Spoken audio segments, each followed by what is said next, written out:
आधुनिक शिक्षा पद्धति में अभिरुचि का कितना महत्व है? बहुत सुंदर प्रश्न किया है।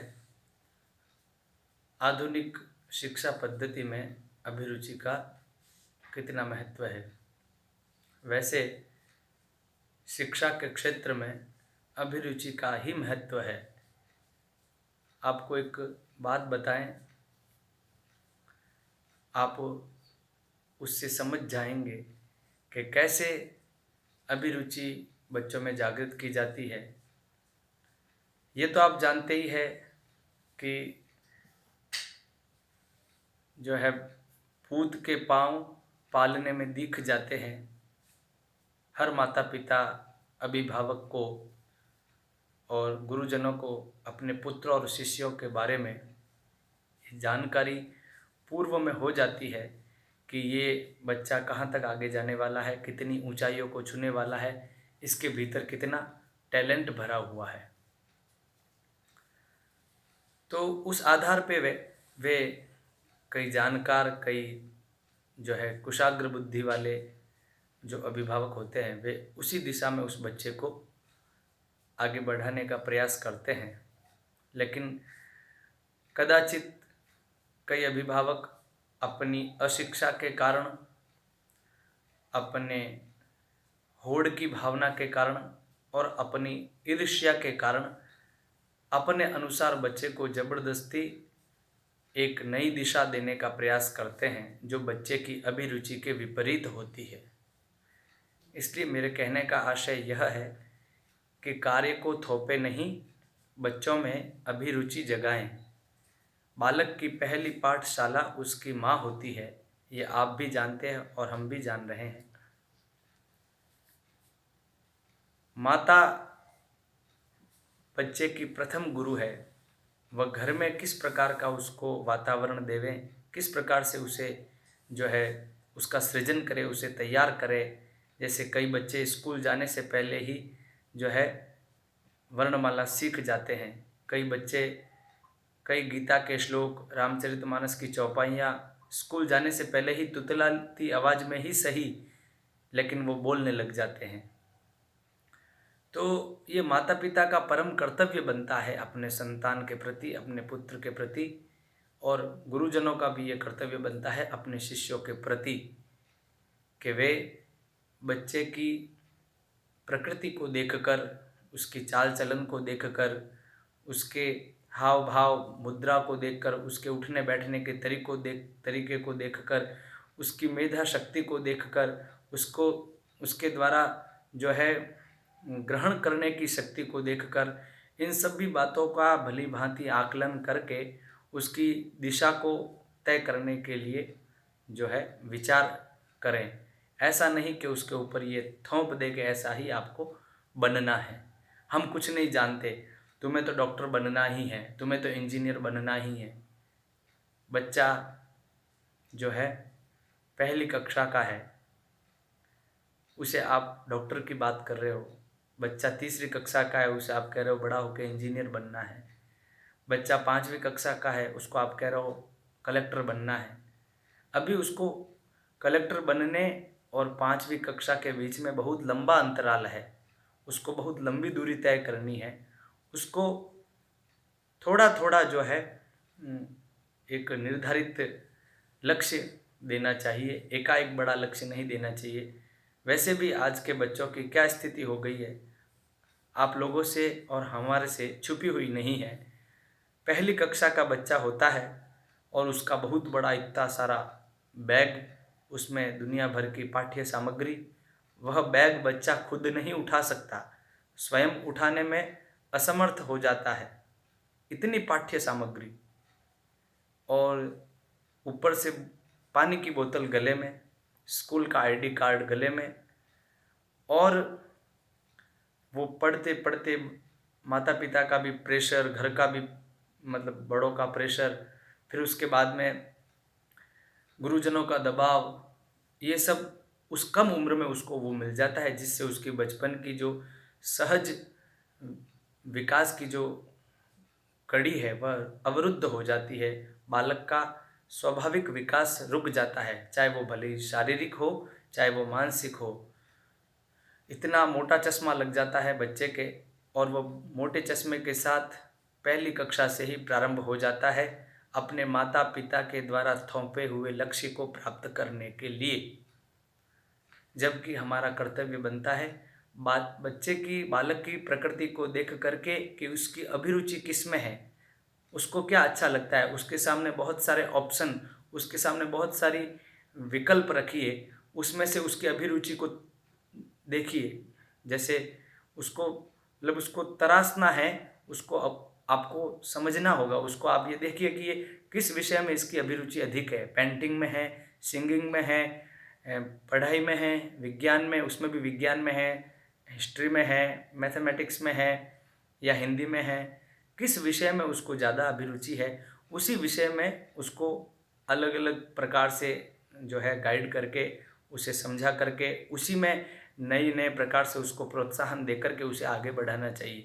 मान लो उसकी चित्रकला में अभिरुचि है, तो चित्र में भी जैसे ग्लास पेंटिंग है, स्केच है, या फिर वॉल पेंटिंग है, पेंसिल से है, या फिर कैसे किस किस प्रकार से पेंटिंग होती है, कैसे कैसे चित्र बनाए जाते हैं, चित्र बनाने की क्या कला है, उसकी क्या सामग्री है, तो वो उसके सामने थोड़ी थोड़ी थोड़ी कर करके ला करके रखें और उसे सही एक अच्छे गुरु के पास भेजें, ताकि उसका जो भीतर का जो टैलेंट है, उसकी अभिरुचि, चूँकि उसकी अभिरुचि चित्रकला में है, तो वो उसके भीतर की चित्रकारी बाहर उभर करके सामने आएगी।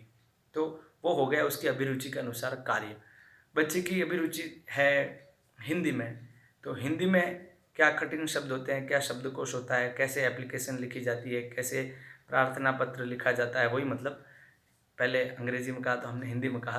तो ये सब बातें, और विशुद्ध हिंदी में किस प्रकार से संवाद किया जाता है, निबंध लेखन कैसे होता है, जो है श्रुति लेख कैसे लिखे जाते हैं, हैंड राइटिंग हस्तलेखन कैसे सुधारा जा सकता है। तो हिंदी के क्षेत्र में तो उसके लिए कौन अच्छा शिक्षक होगा, कौन गुरुजन होंगे उसके लिए, जो उसे उस दिशा में आगे ले जाएंगे। बच्चा चाह तो रहा है हिंदी और आप उसे इंजीनियर बनाना चाह रहे हैं। बच्चा चाह तो रहा है कि मैं इंजीनियर बनूँ और आप उसको डॉक्टर बनाना चाह रहे हैं। ऐसा कभी ना करें। मैं अभिभावकों से और गुरुजनों से और उन विद्यालय के सभी शिक्षकों से हाथ जोड़ के विनती करता हूँ कि बच्चे को उसकी अभिरुचि के अनुसार आगे बढ़ने का मौका देवें। ऐसा नहीं कि आप अपनी इच्छाओं को आप अपने अनुसार बच्चे के ऊपर थोप देवें और बच्चे की अभिरुचि को दबा देवें। उसके व्यक्तिगत योग्यता को, उसकी व्यक्तिगत अभिरुचि को, उसकी प्राकृतिक जो उसके भीतर टैलेंट है, उसको कभी भी नहीं दबाना चाहिए। कार्य को थोपने से कार्य की सिद्धि नहीं होती है। अभिरुचि जगाकर उसके सामने बहुत सारे विकल्प रख करके फिर उसमें से वो चयन करे तो होता है, परिणाम अच्छा आता है। कई बार माता पिता इस प्रकार से भी कहते हैं, गुरुजन भी कहते हैं कि बालक को थोड़ी पता है कि क्या सही है, क्या गलत है, क्या करना चाहिए, क्या नहीं करना चाहिए। इसे तो हमें ही बताना पड़ेगा, हमें इसका जो है करियर तय करना पड़ेगा, हमें ही कहना पड़ेगा कि तुम्हें डॉक्टर बनना है या कलेक्टर बनना है। ये बात ठीक है कि बड़े ही उसके लिए तय करेंगे, लेकिन बड़े तय कैसे करें ये भी तो हमें जानकारी में होना चाहिए। बड़े को तय करने के लिए बच्चे के सामने बहुत सारे विकल्प रखने चाहिए, फिर बच्चा उसमें से अपनी एक बात या एक विषय चयन करे, उस आधार पर उसको प्रोत्साहन और उसको संबल देना चाहिए। आपको एक उदाहरण के माध्यम से मैं बताऊं, जैसे सुभद्रा भगवान कृष्ण की बहन, श्री कृष्ण चाहते थे कि सुभद्रा का जो विवाह है अर्जुन के साथ हो जाए। उन्होंने सुभद्रा के सामने अर्जुन को थोपा नहीं, उन्होंने सुभद्रा के हृदय में अर्जुन के प्रति जो है एक भाव जागृत किया। अर्जुन के प्रति, अर्जुन की प्रशंसा के इतने कसीदे उन्होंने पढ़े, अर्जुन की प्रशंसा के इतने उनकी प्रशस्ति इतनी रख दी उसके सामने, अर्जुन की बढ़ाई इतनी कर दी भगवान कृष्ण ने सुभद्रा के सामने कि सुभद्रा के मानस पटल पर अर्जुन के लिए एक सुंदर चित्र बन गया, एक छवि अंकित हो गई, और फिर वह अर्जुन के प्रति उसके हृदय में प्रेम भी जो है प्रस्फुटित हो गया। तो ये अभिरुचि किसने जगाई? कार्य को थोपा नहीं, अभिरुचि जगाई। सुभद्रा के हृदय में, सुभद्रा के दिल में अर्जुन के प्रति स्नेह प्यार जगाने का प्रयास श्री कृष्ण जी ने किया। भगवान होते हुए भी वो चाहते, कार्य थोपते तो भी वो मना न करती कदाचित, लेकिन तब भी भगवान ने उसके हृदय में उस अर्जुन के प्रति अनुराग प्रकट किया। अनुराग और अर्जुन के प्रशस्ति की सारी बातें सुभद्रा को कही कि वो विश्व का सर्वश्रेष्ठ धनुर्धर है, बहुत अच्छा, पांडवों में जो है बहुत गुणी व्यक्ति है। इस प्रकार से बहुत सारी बातें कह करके सुभद्रा के हृदय में अर्जुन के प्रति अनुराग उत्पन्न किया, और वही फिर आगे जा करके स्नेह बंधन में वो लोग बंधे। अर्जुन को भी इधर से भगवान श्री कृष्ण ने प्रेरित किया, और फिर उनकी जा करके जो है विवाह हुआ। कहने का अभिप्राय यह है कि कार्य को थोपा नहीं जाना चाहिए, अभिरुचि जगा करके किया हुआ कार्य सफलता अवश्य ही देता है। एक और उदाहरण के रूप में आपको हम बताएं, जैसे मेरी बात को आप ध्यान से सुने। जैसे मेरा कोई रुचिकर विषय है जिसमें मुझे अभिरुचि है, उस विषय में यदि मैं कम अध्ययन भी करूं तो भी मैं बहुत कुछ लिख सकता हूं, बोल सकता हूं, या उससे संबंधित कोई भी प्रतियोगी परीक्षाओं को मैं दे करके उसमें बढ़िया अंक प्राप्त कर सकता हूं। और वही दूसरी तरफ एक विषय है जो जिसमें मेरी रुचि नहीं है, अभिरुचि नहीं है, और वो विषय मुझे बिल्कुल बोर करने वाला लगता है, अच्छा नहीं लगता है, उसमें मेरी बिल्कुल अभिरुचि नहीं है, और मुझे वो थोपा जा रहा है कि नहीं ये तुम्हें करना ही है, और कदाचित मैं उसको किसी के दबाव से कर भी लूँ तो फिर उसमें मैं सानुग्रह उत्तीर्ण हो जाऊँ, तो उसमें कौन सी बढ़ाई है?